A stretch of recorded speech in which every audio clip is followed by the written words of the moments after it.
Hello mga boss, welcome back to my channel. At sa araw na to, dumating yung aking in-order na impact wrench sa Shopee.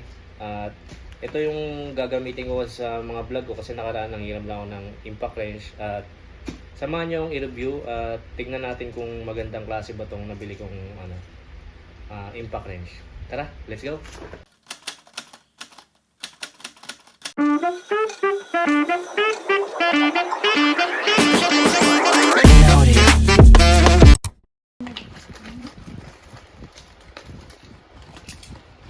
Okay, simulan natin.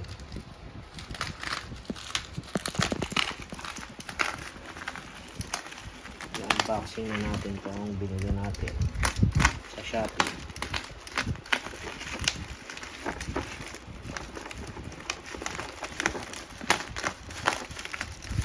Diba? Yung in-order ko kasi mga boss, may kasama na siyang mga bala or socket. Ito yun, mamaya tingnan natin. Wow, ganda. Nag-sale kasi sila nung September 9 sa Shopee. At naka-sale ng 1499. At gumamit ako ng voucher, nakuha ko ng 1,350. Ito may manual pa. Okay. Ang in-order ko yung may dalawa ng battery.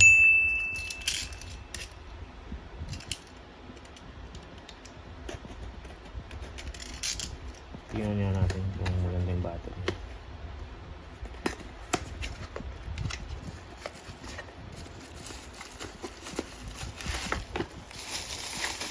Yan. Yan pala yung tatak ng yung brand ng battery. Reim daw. Basta yun ang pagkabasa ko eh.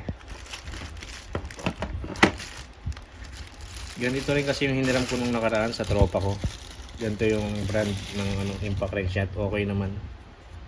Kaya ito na rin din yung in-order ko. Testingin natin. Okay.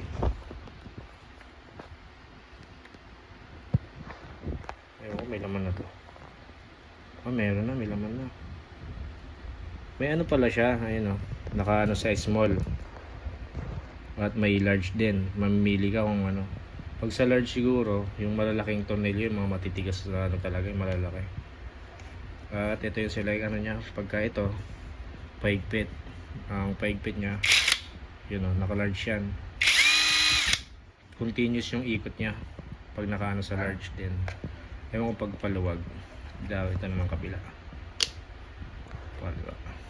Pakaliwa na yun. Pabalik naman ng niya, ay pakaliwa. Ayun papunta doon. Kanyang rotation. Ganun, tuloy-tuloy pala. Kahit paluwag tsaka paigpit, tuloy-tuloy lang yung ikot ng pagka nakaset sa large. Tignan natin sa small. Ito paluwag yan. Ngayon, humihinto siya pagka sa small. Ayun, humihinto na siya. Kahit gano'n kahit nakabaon pa rin yung humihinto na siya. Pag paigpit naman, pag pala guys, madali lang tandaan kung paigpit nyo gagamitin. Ganito lang mga boss. Pagka nandito, kunwari hawak nyo yung sa kanan. Pag pinindot nyo tong isa, yan yung paigpit. Para hindi na kayo malito. Yan yung paigpit. Pipindutin nyo tong ibabaw nyo.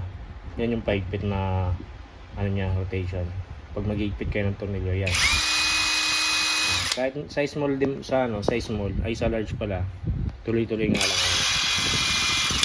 Ewan ko lang pagka sa lagay natin sa small. Ayan sa small. Ganun din, tuloy-tuloy lang yung ikot niya basta nakabaon. Maganda naman. Yan nga pala. Sulit na rin to sa 1499 na pasok na sa budget natin. Pang DIY ng ating mga motor. Ito pa nga pala, isa pang battery. Dalawa na yung battery niya. Sa halagang 1499. Diba?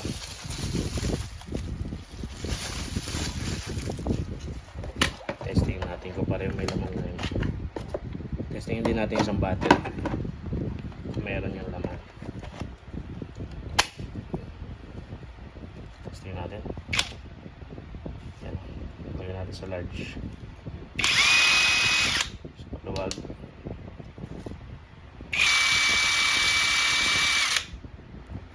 Okay naman. Lumagana lahat ng battery. Pagtatanggalin lang, ganun lang. O, diba?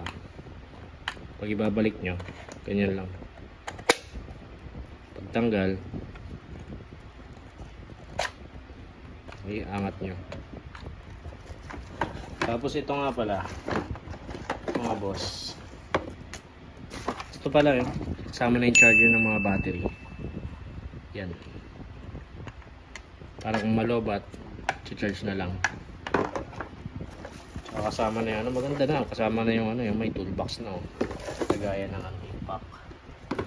Kasi itong kagandahan nun, may kasama na siyang isang set na mula 8 hanggang 24mm. 8mm hanggang 24mm. Diba? Mga gamit natin yan. Mga mahalaga to sa lalo na itong 19 tsaka 22 sa CVT. Ito 22 tsaka 19 pang puli ng sa Honda Click. Ito yun 19mm. Tas itong sa torque drive ng sa may CVT 22. Ang wala lang dito yung malaki, yung sa torque drive talaga na pag sa assembly yung pambaklas, yun pa lang ang kulang ko pala. Yun na lang. Ito 8 mahalaga to sa cover ng ating crankcase. Ito rin pala mga boss, yung max nito, max torque ay umabot ng 800 Newton meter. Ayan Kaya sulit na rin talaga to. May adjustment pa siya ng small tsaka large. Ang masasabi ko mga boss, pwede na to kung pang DIY sa ating pang sa mga motor. Pag magagawa tayo, magandang klase na to. Kaya ito na rin din yung ko in order ko kasi nasubukan ko na 'di ba, yung nakaraan sa kung makita yung sa mga unang video ko. May ginagamit na akong impact wrench. Ito yun, itong brand din yun. Ayan Hiniram ko lang din sa tropa ko yun. Nabanggit niya nga sa Shopee lang din siya umorder. Kaya umorder na rin. Sakto, nakasale sila. Nung nakaraan kasi nasa 1.8 yata yung bili ng tropa ko. Tapos ilalagay ko na lang yung link sa description. Yun lang mga boss. At salamat sa panonood. At kung nagustuhan niyo tong video na to, sa ginawa kong video ng pag-unboxing ng ating impact wrench, huwag niyo kalimutan mag-like at mag-subscribe sa aking channel. Salamat!